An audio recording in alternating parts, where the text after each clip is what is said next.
Yo, what's good, guys? Gonna do a really quick video on the OBS settings. These will be for like comp players, basically. Like if you want decent quality, but the main thing is you just don't want your game to feel awful or like extremely delayed and choppy. These settings will help you a lot. I've messed with them over the years for many, many times, and I was just playing this year with it, or streaming nearly every day. Had no issues, no hitching, nothing. It felt great. So I would recommend these. It is a little dependent on your PC specs. But yeah, let's just get straight into it. First thing is go to the stream tab, scroll all the way to the bottom, and click ignore streaming service setting recommendations. This is so that you can get the 6.5K bitrate. But yeah, we're just gonna go straight into the streaming section. For example, I have a 9850 X3D with a 5080. So if you have, I would say, a 40 series or 50 series card, you are going to want to use NVIDIA NVENC. With this Lanczos sharpened scaling and then this resolution as well. If you are not a Twitch partner, you cannot stream in full 1080p at full quality. Like no matter what, it will be compressed. Um, your bitrate will look a little blurry. So basically, if you're not a sponsored Twitch streamer, you know, like with a check mark and everything, you're gonna want to run these settings. Constant bitrate, 6.5K, or you can run like 5500. Anywhere between that range is good for this resolution. Keyframe 2. I'm on a 5080. Like I said, if you're on a 5000 series, I would use P6. If you're on a um, 4000 series, you can also use P6. But if you're on earlier generations, I would definitely say to use like P5 for the preset. Just because it's a little more stressful on your encoder, basically. And the newer encoders can handle it no problem, but the older models, they can struggle with it a little bit. Now you're gonna want high quality 2 full passes resolution. Look ahead here will give you some hitching on your GPU. You do not want to use this most of the time. As you can see, at the cost of GPU utilization and latency, do not use look ahead. B frames 2. For recording now, this is more like personal preference. I record in 1080. I also use the NVENC 10,000 bitrate on the best quality possible.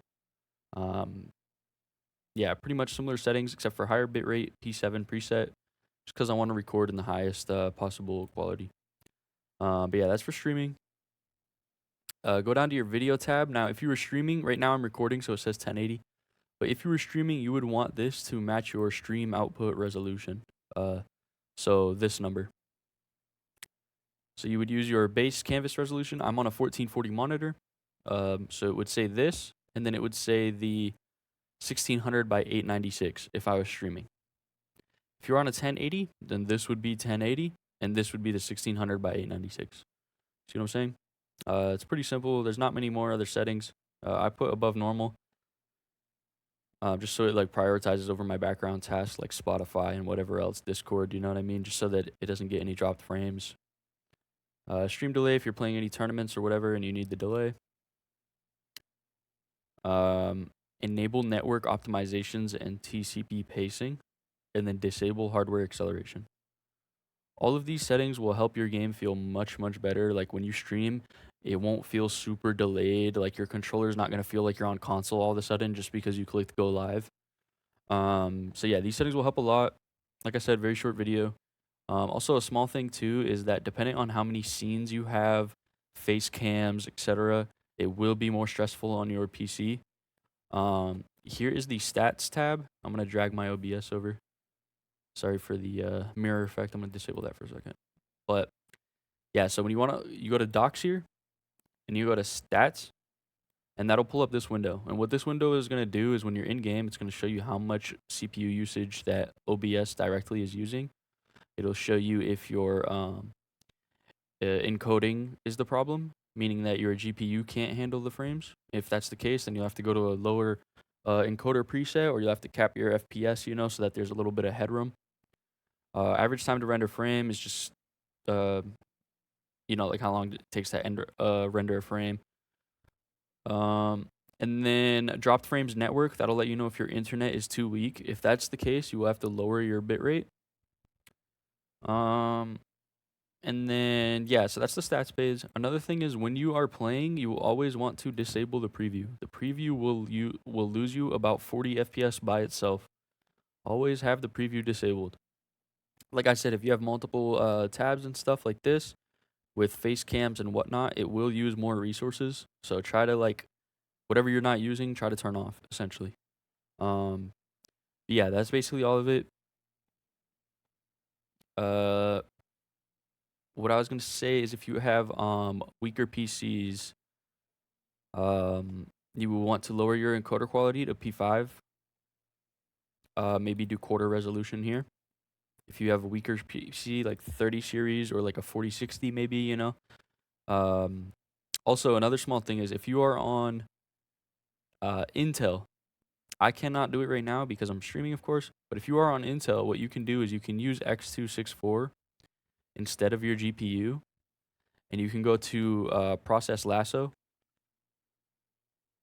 Again, this is strictly for Intel. It's not that good on AMD. But what you can do is um, with Process Lasso on your Intel PC, so like if you have a 13700K, 13900K, 14700K, 14900K, or the 12900K, what you can do is manually set your CPU cores here. You go to Affinity always, or wait, no, sorry.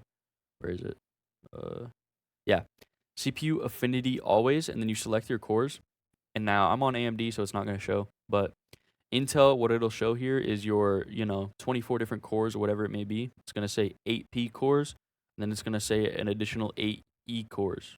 What you want to do is put your OBS strictly on your E cores, as well as Spotify, Discord, Google, any other background tabs you'll use. You want to put that strictly on the E cores, and then your game only on the P cores.